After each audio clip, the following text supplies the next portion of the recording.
Hi everyone, it's Lindsay and I'm back today to share my card with you for the Joy Clair Stamps September challenge. And here's a look at this month's inspiration picture. Now there's also a theme that you can play along with, and that is either a one-layered card or a card with added texture. I did a little bit of both and I'm going to show you how I did it today. So I am using this very large stamp set. This is from Joy Clair Stamps Bible journaling line. It's the Color by Faith series, and this is called Be Brave. Now I've used this set before, and if I remember, I will link that video in the top right hand corner, that little eye. But I am using this very large feather. It's one of my favorite images from this set.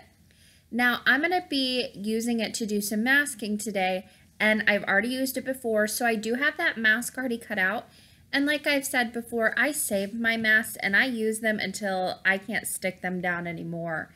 And sometimes I'll even put a little bit of rubber cement on the back and reuse them again. It just saves me a little bit of money and a whole lot of time and fussy cutting.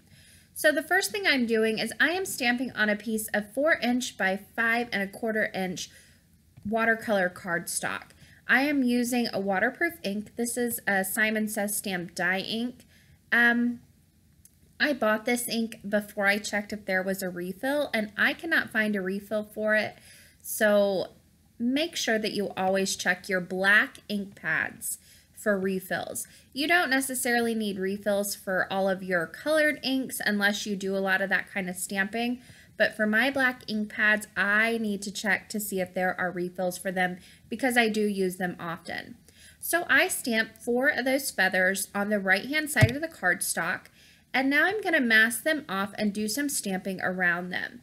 Now, like I said before, I have used this mask, so it has lost a little bit of its stickiness, but I can still place it down and it stays pretty well. It does come up in a few places. You can see it's coming up right on the end there, but this was cut from Inka Dinkadoo masking paper, and it stays sticky for quite a while.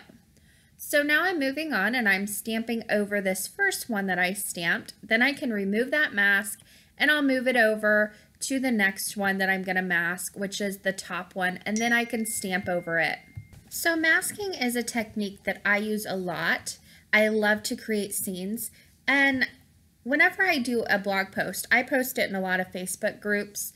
And I noticed a question on there one day about masking, and it never occurred to me. I know this is very short-sighted and naive of me, but there are people just starting out in card making. I think some of us think that we've been stamping for so long, we take these really simple techniques for granted. So I wanted to slow this part of the video down and really show you how I go about masking off these images and which ones I'm choosing to mask. So this one right here, I knew I was going to stamp over it. Now, whenever I go and I place my feather down to stamp over that, I need to be conscious of the feathers on both the right and the left side of that and not overlap them because I didn't have masks on them. So masking is really just, it's very easy and a simple technique once you get the hang of it, but you do need to pay attention while you're doing it. Now, another way of masking, of course, is to use a masking fluid. I don't use this a lot. The only time I really ever use it is when I use watercolor because a paper mask just won't work with watercolor. So I pull this out because I'm going to do a very fluid watercolor background over the back of this. I am using a masking fluid, and it's white when it goes on, but once it dries, it's clear. Now, the first thing I do is I open it up and I give it a stir. You don't want to shake it. You don't want to introduce air bubbles into it, but I just give it a stir with the bottom of my paintbrush. Then I come in with a paintbrush. These are just very cheap, like those $5 for a pack of 32 brushes. And I just come in and paint this over my images. Now, I haven't noticed any shrinking with this fluid, so I go right up to those stamped lines. Now, this does take a little bit of time, especially over all of these larger images, but it is so worth the end result because you do not have any bleeding. Everything stays nice and white. You don't have any running, and I don't have to worry about where I'm putting my fluid watercolor down, and I don't have to worry about running. So you can see this goes on pretty white and pretty thick, and I am laying down a pretty generous coat. It doesn't need to be overly generous, but at the same time, you don't want to skimp. So once that's down, I let mine dry. Now at this point, it was pretty late at night, so I did let mine dry overnight. You do not have to let it dry that long.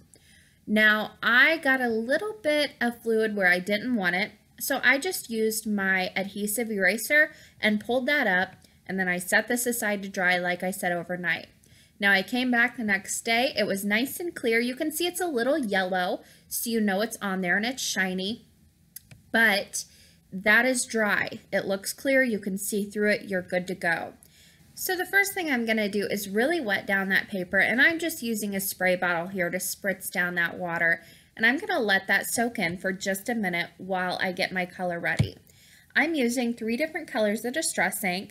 I'm using some Spice Marmalade, Peacock Feathers, and Vintage Photo, I believe. If it's not Vintage Photo, it's Walnut Stain. You know what? I switched it up in this one because I use Vintage Photo a lot, so I did go with Walnut Stain in this one.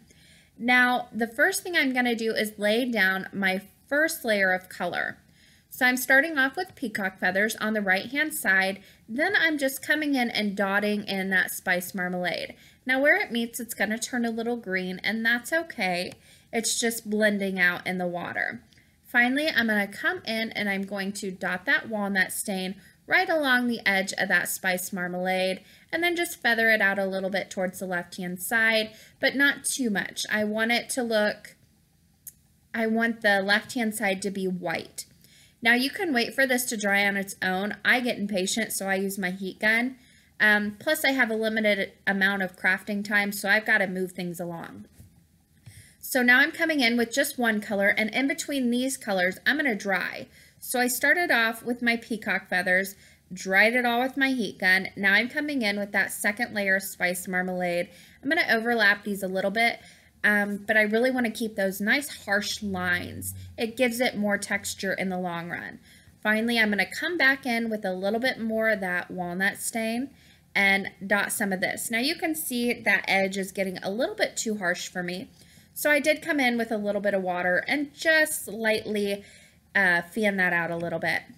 Now to add even more texture, I'm going to make a Perfect Pearl powder, or Perfect Pearl watercolor here. So I just used a little bit of that Perfect Gold mixed in with some water. Now the great thing about this is I'm going to splatter it, and whenever I splatter it and dot it down, it doesn't dry flat. It gives a little bit of texture. It's hard to see, but you'll see it more in photos once it dries down. It's not flat like your watercolor, and it doesn't soak into the paper, but it does give that even more texture to my already textured watercolor since I kept those harsh lines in there. Now before I move my watercolor mask, I needed to go ahead and get a lot of that color off. I've done it to where I've just removed the masking fluid like I'm doing here and not gotten the color off, and then I smear a little bit and it just really shows up on my white feathers. So I just removed it with a clean cloth. Then I came in with my adhesive eraser and removed that masking fluid. It pulls right up, and that was ready to go. The only thing left to do was stamp my sentiment. So I am using the sentiment from the stamp set that says he will cover you in his feathers. And the first thing I'm going to do is ink it up in some brown Rich Cocoa Memento ink. I'm going to do a double stamping because I'm stamping on watercolor paper and it's got that texture. And then I'm going to come in, and first I need to treat my paper because I'm going to do some embossing, but I just want this embossing to be on the bottom portion of that feathers. So that's the only thing I'm going to ink up with my Versamark ink. So I just turn it to the side, kind of look down at it, and just ink it up a little bit. And then I'm going to stamp that down. I'm using my Misty so everything lines up really nice. And then I'll go ahead and add that embossing powder right over that feathers sentiment. Then I just use a big brush that's very soft, and I just brush away any little extra powder that's left on there. Now, if you get any on the top portion of that feathers, what I do is I just come in with a brush, push it up against that cardstock, fan it out a little bit, and then just pull it down very quickly in one fluid motion, and that's going to give you a nice gradient from your gold embossing powder to your brown sentiment. Now I went ahead and heat set that, and here you're going to see that this turns really bright gold. It doesn't show up very well until you heat emboss it. And you can see I've got a two-toned sentiment there, which I love. I love that gradient look. This would be really beautiful on extra large sentiments on your card, but just take up the entire card. That would be a really cool technique to use on one of those. Now, once that was done, the only thing left to do was attach this panel to an A2 side or top folding card base, excuse me. And this card was completed. I hope you guys enjoyed this video, and don't forget to head over to my blog where you'll find all the information on the Joy Clair Stamps Challenge. I'm going to leave you with these last few pictures.